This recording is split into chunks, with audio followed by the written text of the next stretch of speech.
결혼 4년 차, 아직 아이는 없어요. 아이 태어나면 친정어머니께서 도와주신다고 했던 게 있어서 원래는 결혼하자마자 아이를 가질 계획이었거든요. 그런데 어쩌다 보니 이렇게 미뤄지고 저렇게 미뤄지고 정신없이 바쁘게 지내던 와중에 지금에까지 이르게 되었는데 막상 이렇게 되니 아이가 없는 게 참 다행인가 싶기도 하네요. 결혼하자마자 3개월이 채 지나지 않아서 남편이 했던 말을 바꿨어요. 저희는 반반 결혼을 했는데 남편과 제가 월 수입은 누가 더 잘 번다 할 것도 없을 정도로 거의 비슷한 편인데 결혼 당시에 각자 모아놓은 돈의 차이가 있었습니다. 제가 훨씬 더 많은 돈을 모아놓은 상황이었어요. 액수는 거의 2배 정도 차이가 났습니다. 돈이 차이가 난다고 한들 사실 그걸 이유로 이 결혼을 다시 생각해보겠네 할 생각은 없었거든요. 애초에 남편도 모자란 금액에 대해선 자기가 어떻게든 해결하겠다는 의지가 있었고요. 결국 남편이 시부모님께 지원을 받아오면서 서로 금액을 똑같이 맞추고 반반 결혼을 하게 되었지요. 하지만 신혼집 마련하는 과정에서 여전히 대출을 받아야 했어요. 둘이서 그 돈 합쳐봐야 어디 적당한 곳에 전세로 들어가기도 빠듯할 정도였었거든요. 제가 결혼할 때 나이가 30이었고 나이가 있었다 보니 바로 자녀 계획이 있긴 했지만 여태 모은 돈을 집에 다 털어넣고도 모자라 대출까지 받은 마당에 자녀 계획 때문에 직장까지 그만둘 수는 없겠더라고요. 그런데 반대로 생각해보니 그 돈 때문에 아이를 포기할 수도 없었고요. 애 없이 사는 딩크족이 유행한다고 하지만 친정 부모님께서 손주 보고 싶어하는 기대가 많이 커 보이기도 하였고 무엇보다 제 스스로도 아이 없이 살았다가 나중에 후회는 하지 않을까 하는 걱정도 있었기에 당장 돈 들어갈 일이 있다고 미래까지 포기할 생각은 없었어요. 다행히도 친정어머니께서 그런 부분은 걱정하지 말라고 하시며 아이를 돌봐주신다고 나오셔서 아이가 태어나게 되면 맞벌이 생활을 유지할 수 있게 되었습니다. 시댁에서도 상견례 하던 당시에도 아이는 둘 정도 낳는 게 어떻겠냐 물어보실 정도로 앞으로 태어날 손주들에 대한 기대가 크셨어요.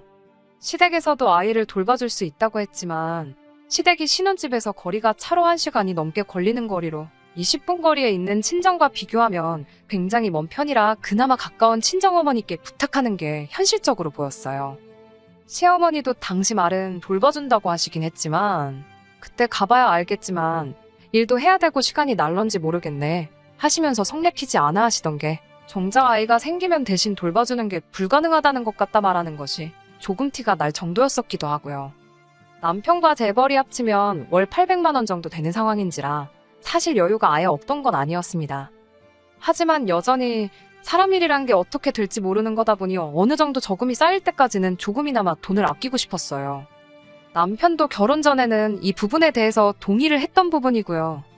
그런데 결혼 3개월 만에 남편이 어느 정도 적당히는 쓰면서 살아야지. 우리 벌이가 있는데 너무 돈만 쥐고 있는 것도 다른 사람들 보기에 안 좋다며 말을 바꾸더라고요.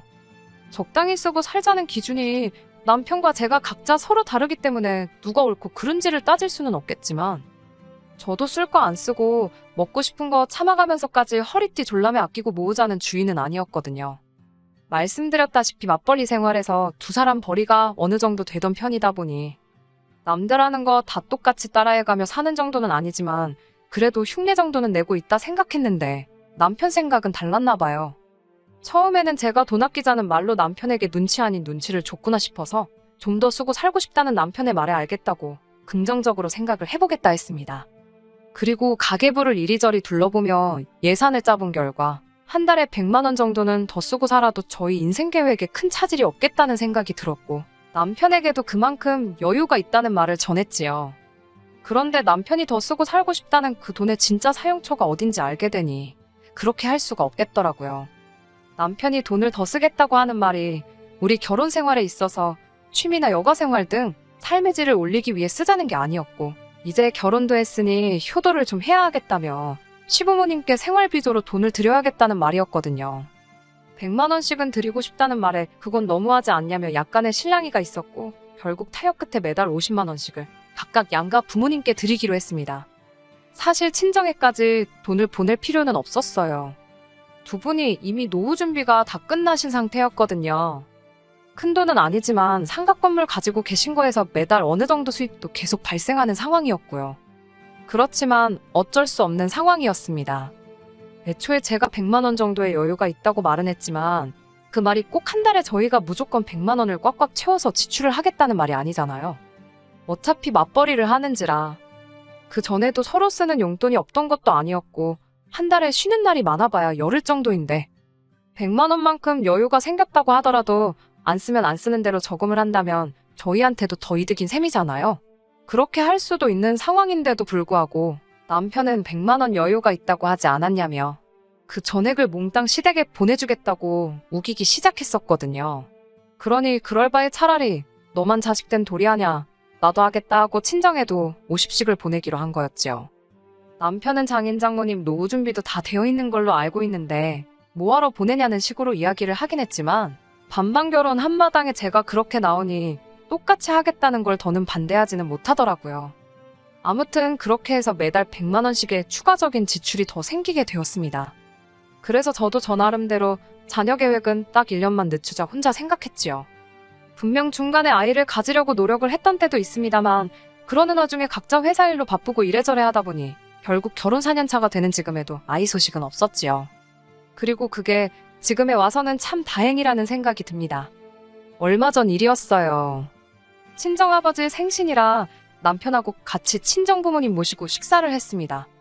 식사 끝나고 나서 저희도 부랴부랴 집에 돌아가려고 했는데 친정부모님께서 잠깐 시간 되면 집에 가서 차나 한잔 하면 어떻겠냐 하시더라고요. 보통 저희 시간 뺏는 것 같아 싫다고 이따금씩 하는 외식도 싫다고 하시던 두 분이셨는데 갑자기 차 한잔 하자니 뭔가 싶었지요. 남편은 불편할 것 같다고 집에 가고 싶어 했는데 두 분 분위기가 심상치 않아서 따라갔습니다. 아니나 다를까 어차피 할 이야기인데 시간 붙들고 있을 필요나 있겠냐며 차의 뜨거운 기운이 식기도 전에 바로 본론부터 꺼내시는데 친정부모님이 방에서 통장하고 인감을 가져와 저희한테 건네주시더라고요. 통장을 열어보니 거기에는 3천만 원이라는 거액이 들어있었어요.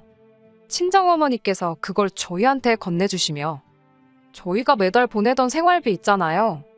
일단 저희가 주겠다니 그동안 받고는 있었는데 당장 두 분이 쓸 일도 없고 그렇다 보니 그냥 건들지 않고 모아두고만 계셨다 하더라고요. 그렇게 돈이 쌓이고만 있다가 안 쓸 돈이긴 하지만 또 저렇게 묵혀둘 필요가 있나 싶어서 당신들 노후자금 같이 보태서 어디에 투자를 하셨다고 해요. 그리고 그게 수익이 많이 나서 안 그래도 필요 없던 돈이었는데 더 필요가 없어졌다며 여태껏 저희가 보냈던 돈을 조금 더 보태서 그 큰 목돈을 만들어서 저희한테 돌려주신 거였어요. 저희가 아직 대출이 남아있는 것도 알고 계시고 소식은 없지만 언젠가 태어날 손주 위에 써도 되고 알아서 요긴하게 잘 쓰면 좋겠다고 하시더라고요. 어차피 당신들이야 저희 결혼하기 전부터 노후 준비도 다 끝난 상황이었다 보니 거기에 더불어 이번에 노후자금까지 보태서 투자를 하셨던 터라 재미를 좀 보셨다고 그 돈 없어도 그만이라 하시더군요. 장인 장모님 불편해서 집에 일찍 가자던 남편은 내내 불편한 티 팍팍 내다가 통장에 찍힌 돈 보자마자 입이 귀에 걸려버려서는 싱글벙글 하고 있더군요. 그 꼴을 보니 솔직히 앞불싸 싶었습니다. 제가 친정에 50만 원씩 매달 보내게 된 경위에 대해서 전후 사정을 미리 말씀을 드릴 걸 싶더라고요. 안 그래도 시댁에만 100만 원씩 주겠다고 우기던 걸 제가 억지로 반으로 쪼개 양가에 똑같이 하기로 정했던 그 사실을 친정부모님은 아예 모르고 계셨으니까요. 오히려 결혼하자마자 3개월 지나고부터 효도하겠다고 양가 부모님께 50씩 보내기로 결정한 남편을 높게 사셨던 것 같아요. 신혼이고 돈도 빠듯하고 하고 싶은 것도 갖고 싶은 것도 많을 텐데 여유자금 쪼개가며 부모님이며 장인장모 용돈 챙겨주는 사위가 세상에 또 어딨냐며 그 마음 씀씀이에 감동을 하셨다고. 그래서 그 돈을 불려서 저희한테 돌려주기로 결심을 하셨다 하시더라고요. 그래서 통장 돌려주실 때 저한테만 쓱 주셔도 되는 걸 굳이 남편도 같이 자리에 불러놓고 돌려주신 거였고요. 그거야 뭐 이미 엎질러진 물인데 어쩌겠어요. 그 돈 받고 집에 오는 길 내내 남편이 기분이 째지는지 계속 신이 나서 실실거리고 있더라고요. 집에 와서 한참을 고민했네요. 갑자기 생긴 목돈에 저도 솔직히 기뻤던 건 사실이었습니다. 그 돈을 어떻게 쓰면 좋을까 한참 고민하다가 그 돈으로 일단 대출을 일부 상환을 하고 그리고 1,000만 원 정도 들여서 친정부모님 크루즈 여행이라도 보내드릴까 싶더라고요. 따지고 보면 1,000만 원이 엄청 큰 금액이긴 하지만 두 분이 돈을 받은 그대로 주신 게 아니고 불려서 주셨다 보니 크루즈 여행 보내드려도 저희가 여태껏 보냈던 돈과 큰 차이가 없었기도 해서 저도 욕심부리지 말고 친정부모님 위해 쓰자는 생각을 했습니다. 두 분이 어디 여행 다니고 이런 거 엄청 좋아하시는데 요 몇 년간 코로나도 있었고 체력적으로 관광여행 다녀오시는 게 이제 힘이 붙이시다 하셔서 크루즈 여행이 딱 좋겠다는 생각을 했어요.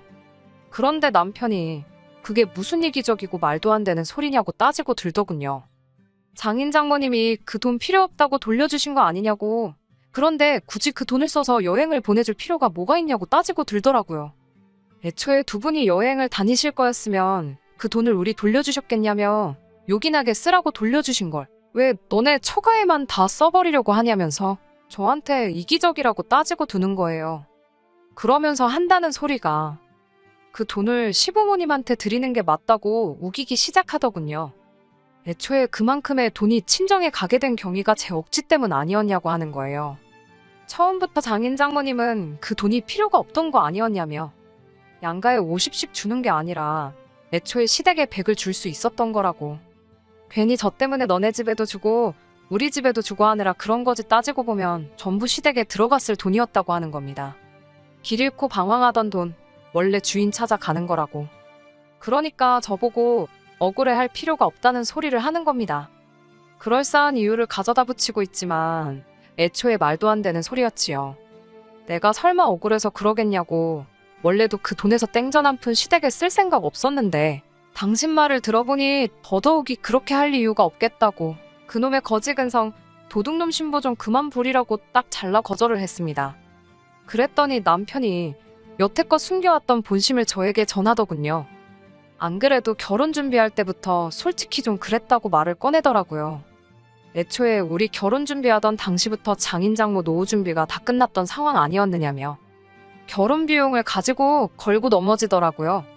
시가에서 우리 결혼할 때 큰돈 보태준 거 기억 안 나냐면서 솔직히 노후 준비 다 끝난 양반들이 우리 집에서 그 큰돈을 보태줄 때 자식 결혼하는데도 돈 한 푼 안 보태주는 모습 보고 솔직히 실망 많이 했고 섭섭했다 하는 겁니다. 시부모님이 그 큰돈 만든다고 친척들, 심지어 동생들한테도 아쉬운 소리 해가며 여기저기 끌어모아 만들어준 돈이었다고. 그리고 지금도 그 돈을 다 못 갚아서 동생인 이모와 삼촌들한테 싫은 소리 듣고 눈치 보고 장인 장모는 다 은퇴한 상황에 놀고 먹고 있는데 그에 반해 아직도 일하고 계신 자기 부모님을 보면 지 마음이 얼마나 찢어지는지는 알고나 있느냐며 큰 소리를 치더군요. 그리고 시어머니도 그때 친정부모님께서 수중에 돈이 있는데도 불구하고 한 푼도 안 해줬다는 사실을 알고는 내색은 안 했지만 실망을 많이 하셨다더군요. 그런데도 저한테 잔소리 싫은 소리 한 번 안 하고 시집살이 한 번 안 시킨 두 분이 무슨 위인의 성인이나 마찬가지라는 겁니다. 제가 고마워해야 마땅한 거 모르냐면서 지금이 딱 그동안의 은혜를 갚을 수 있는 기회라고 하는 거예요.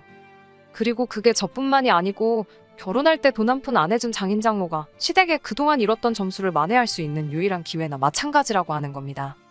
그 돈을 시부모님한테 주기만 하면 되는 쉬운 일인데 고민이나 할 게 있냐고 하는데 입에 모터라도 달아놓은 것 마냥 떠벌거려서 다 듣기는 했는데 어이가 없어서 말도 안 나오더라고요. 세상에 언제부터 친정이 시가에 잘 보이고 점수를 따야 하는 그런 곳이 된 건가요? 아니 애초에 반반 결혼하자고 해놓고 자기가 모아놓은 돈이 제가 모은 돈에 비해 한참 모자라니 그 돈 맞춰오겠다고 다른 사람도 아니고 지 부모한테 손 벌린 걸 가지고 저렇게 생색을 내고 유세를 부릴 줄은 상상도 못했어요. 그리고 그 돈도 제가 받아오라고 한 것도 아니고 지가 괜히 찔리니 부모한테 손 벌려 마련해온 돈을 두고 말입니다. 결과적으로는 지랑 저랑 똑같은 돈 해오고 반반 결혼한 건데 그 과정에서 친정부모님이 돈을 한 푼도 안 해주시던 말던 똑같은 돈 들고 반반 결혼했다는 사실은 달라지는 게 없잖아요. 그걸 가지고 실망이니 뭐니 하는 꼬라지를 보니 어이가 없었습니다.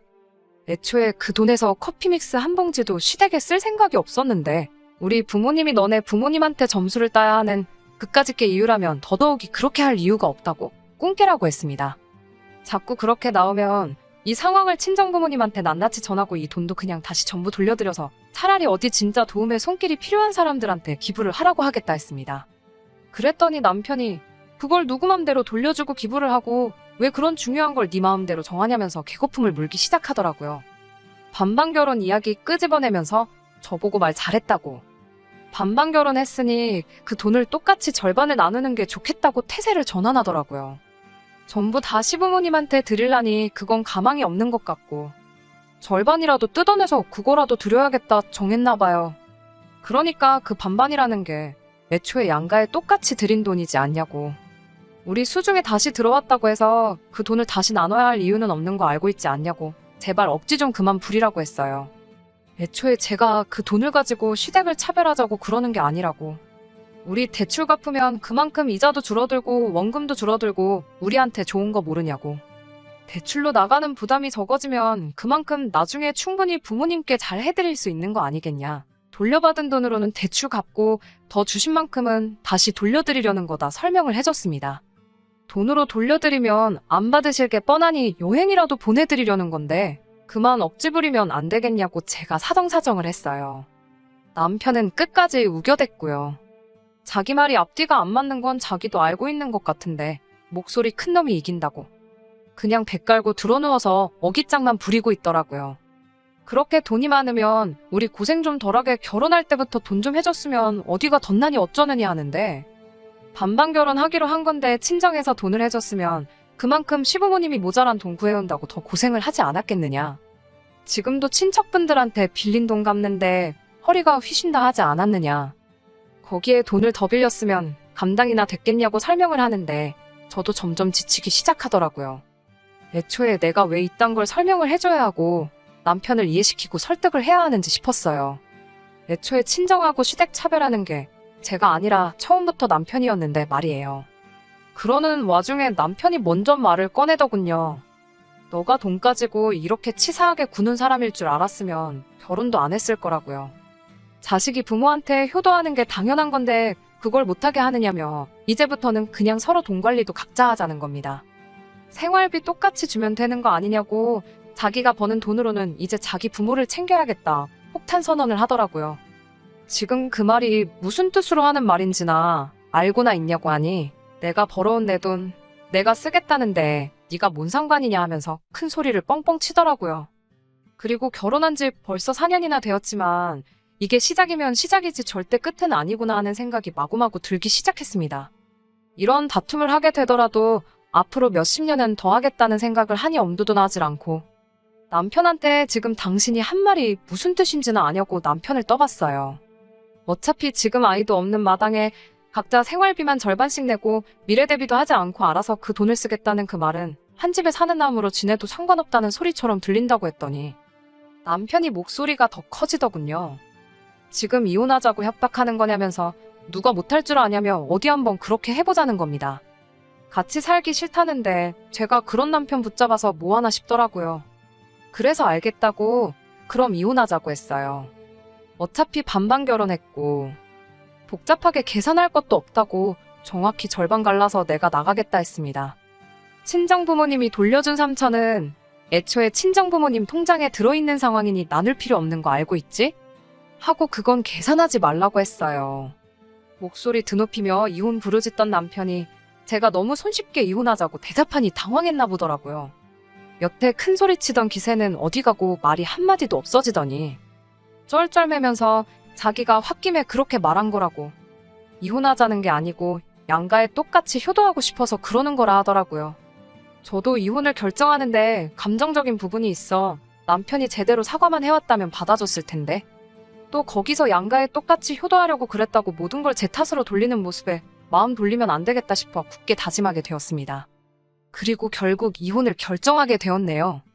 어쩌다 보니 미뤄진 자녀 계획이 이렇게 다행이라고 느껴지긴 또 처음이었어요. 현재는 친정부모님 집에서 지내고 있습니다. 남편이랑 이혼이 완전히 정리되면 그 돈 가지고 곧바로 나가 독립할 생각이에요. 다른 건 몰라도 저한테 갈라줄 돈 절반 마련하려면 남편이 고생 좀 해야 할 겁니다. 요즘 같은 상황에 집이 바로 나갈 일도 만무하고 집값이 거의 오르지 않은 상황인데 집 주변으로 호재가 여러 개 생기기 시작해서 그 집 포기하기도 쉽지 않을 거예요. 혼자서 외벌이로 남은 대출 갚고 그러려면 그 사랑하는 부모님께 드리던 용돈도 이제 못 드리게 될 텐데 효자가 효자 노릇 못하게 되었으니 얼마나 안타깝겠어요. 친정부모님께서는 당신들이 괜히 그 돈을 돌려주는 바람에 딸 자식이 이혼하게 되었다며 속상해하셨고 혹자는 3천만 원 때문에 이혼을 했다 생각하실 분들도 계실 거예요. 하지만 저는 여전히 제 결정에 후회가 하나도 남지 않습니다.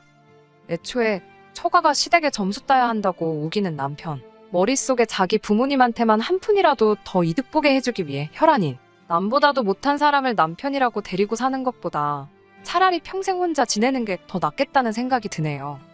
결혼 생활 4년이나 했는데 그 꼴을 앞으로 못해도 몇십 년은 더 보면서 사느니 그냥 이렇게 사는 게 저한테 더 나은 결정이라는 생각에는 변함이 없네요. 끝까지 들어주셔서 감사합니다. 오늘의 사연은 여기까지입니다. 구독과 좋아요, 알람 설정 부탁드리고 더 좋은 사연으로 다시 찾아뵙겠습니다. 감사합니다.